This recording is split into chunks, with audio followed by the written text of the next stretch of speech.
हमें बोला गया है a disk of mass 1 kg। Observe कीजिए इस क्वेश्चन में क्या लिखा हुआ है, disk kept floating horizontally in air by firing the bullets.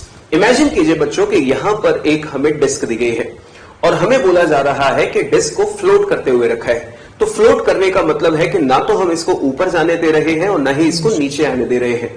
इसको हम लोगों ने एक ही जगह पे फ्लोटिंग रखा हुआ है, लाइक दिस। इमेजिन कीजिए कि हमारे पास यहां पर एक डिस्क है और इसको हम लोगों ने फ्लोट करते हुए इसी पॉइंट पर रखा हुआ है। बच्चों आंसर दीजिए कि इस डिस्क के गिरने के चांसेस कहां होंगे?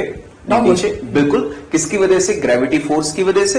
तो अगर हम लोग यहां पर एक फोर्स मार्क कर दें, यानी कि इसका वेट जो कि अर्थ अप्लाई कर रही है और वो होगा mg, तो हम लोगों ने कंसीडर कर लिया कि इस पर्टिकुलर डिस्क का जो वेट है, जो ग्रेविटेशनल फोर्स है जो अर्थ इस पे लगा रही है, वो कितना है? mg।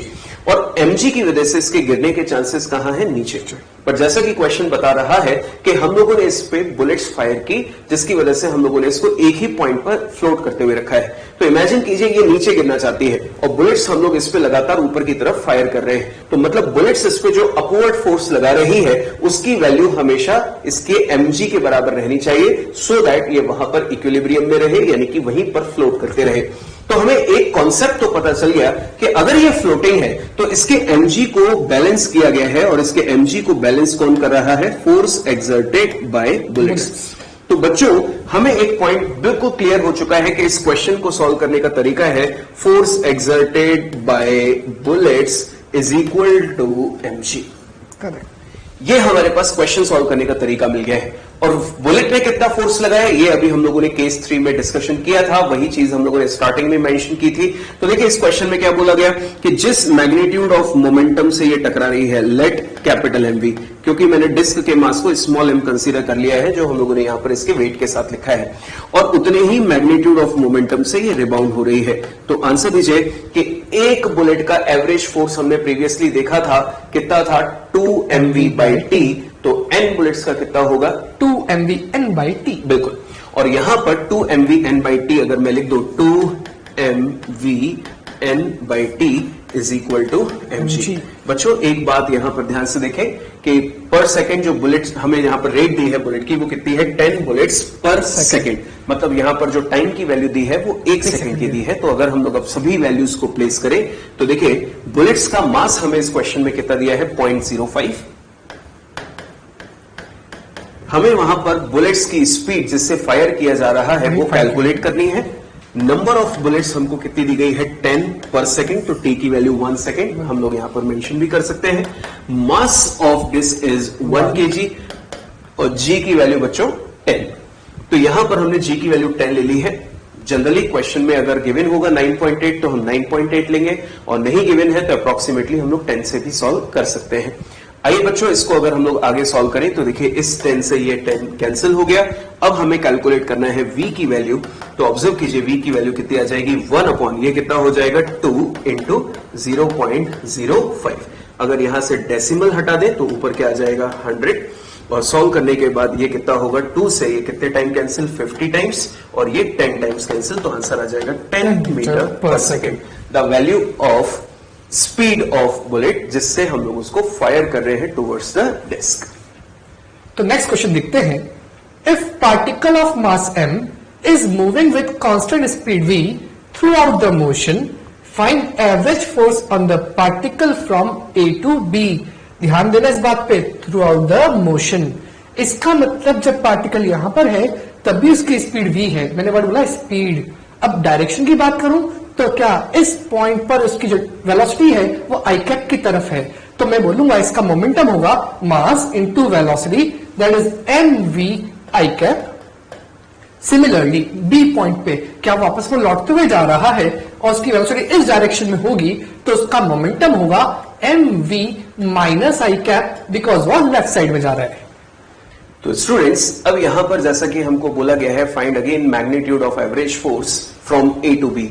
तो ऑब्जर्व कीजिए जब हमें एवरेज कैलकुलेट करना है तो मैग्नीट्यूड ऑफ एवरेज फोर्स निकालने का वही एक पैटर्न जो हम लोग अभी तक फॉलो करते आ रहे हैं। Magnitude of average force is equal to change in momentum का मैग्नीट्यूड अपॉन टी।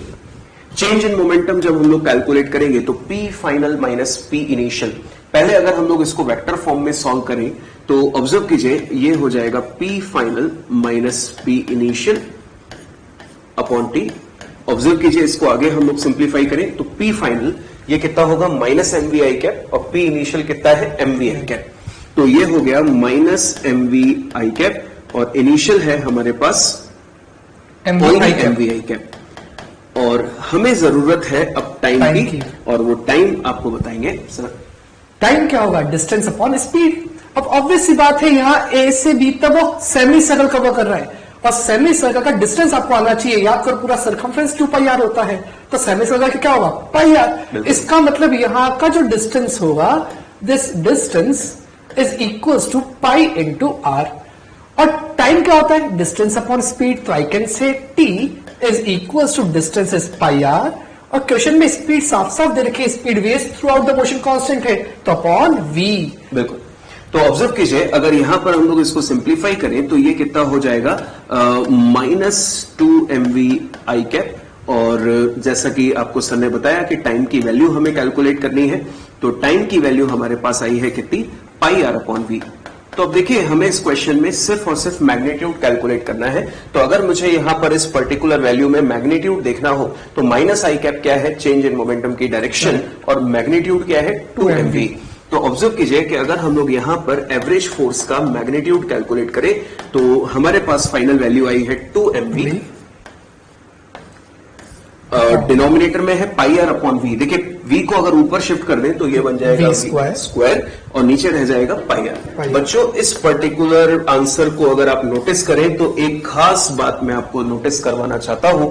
ऑब्जर्व कीजिए, वो पॉइंट है, अगर मुझसे पूछा गया कि एवरेज फोर्स का मैग्नीट्यूड कितना है तो 2 m v square upon pi r. बच्चों, इस पर्टिकुलर पॉइंट पर फोकस कीजिए, क्या दिखाई दे रहा है? M v square by r, known as centripetal force. तो ऑब्वियस सी बात है, सेंट्रीपिटल फोर्स तो होना ही चाहिए, क्योंकि ए से बी तक बॉडी ने कैसा मोशन परफॉर्म किया है? सर्कुलर। और आपको पता है कि सर्कुलर मोशन अगर यूनिफॉर्म स्पीड से है और सर्कुलर मोशन है तो विदाउट सेंट्रीपिटल फोर्स तो पॉसिबल है ही नहीं। तो ये तो बिल्कुल एक्सपेक्टेड आंसर था कि जो हमारे पास फाइनल वैल्यू आएगी वो कहीं ना कहीं सेंट्रीपिटल फोर्स की फॉर्म में तो आनी ही थी। बिल्कुल सर। तो बच्चों, नेक्स्ट अपन पढ़ रहे हैं, बहुत अच्छा सा एक फेमस क्वेश्चन है, उस चीज के बारे में सबसे पहले थ्योरी पढ़ते हैं। मास flow rate in a pipe. तो अगर कोई पाइप है, उसके अंदर मास फ्लो रेट क्या होगा वो कैलकुलेट कर रहे हैं यहां पर अपन। तो मास फ्लो रेट का मतलब क्या है वो देखो। अगर कोई पाइप है, उस पाइप से कुछ अंदर से वाटर निकल रहा है, कोई लिक्विड निकल रहा है, उस लिक्विड को अपन अज्यूम कर लेते हैं यहां से आ रहा है ऐसा कुछ। तो थोड़ी देर के लिए अज्यूम करो ग्रेविटी नहीं है, तो जब पाइप से पानी बाहर निकलेगा क्या वो बिल्कुल सीधे सीधे जाएगा? अब मैं कह रहा हूं ये पानी टी टाइम तक बाहर निकला, तो टी टाइम तक पानी यहां तक पहुंच गया। तो मुझसे पूछा जाए कितना लेंथ ऑफ वाटर बाहर निकला, मैं बोलूंगा इतनी लेंथ बाहर निकली। और इस वाटर का जो क्रॉस सेक्शन एरिया है वो पाइप के क्रॉस सेक्शन एरिया के बराबर, दैट इज ए, ये वाला पार्ट जिसको मैंने डार्क कर दिया। अब कितना मास पानी का बाहर निकला इस टी टाइम में? तो मुझे एक बात मालूम है, mass equals to density into volume. और वॉल्यूम को अपन क्या लिख सकते हैं? वॉल्यूम को भी लिख सकते हैं एरिया इंटू लेंथ। बिल्कुल सर। तो क्या एरिया इंटू लेंथ क्या हो गया? वॉल्यूम। अब बेटा क्वेश्चन के अंदर ध्यान देना कि क्या क्या गिवन होगा, कि जो पानी आ रहा है वो पाइप, और ये पाइप का वो वाला पार्ट जो अपन ने अज्यूम करा ये ब्लैक वाला। तो क्या पानी जो है वो v स्पीड से बाहर आ रहा है? कितने टाइम तक कंसिडर करा? टी टाइम तक। तो अगर मुझे लेंथ निकालनी है, लेंथ कौन सी है? एल। तो अपने को मालूम है लेंथ इक्वल टू डिस्टेंस जो होता है लेंथ, वो that is equal to speed into time.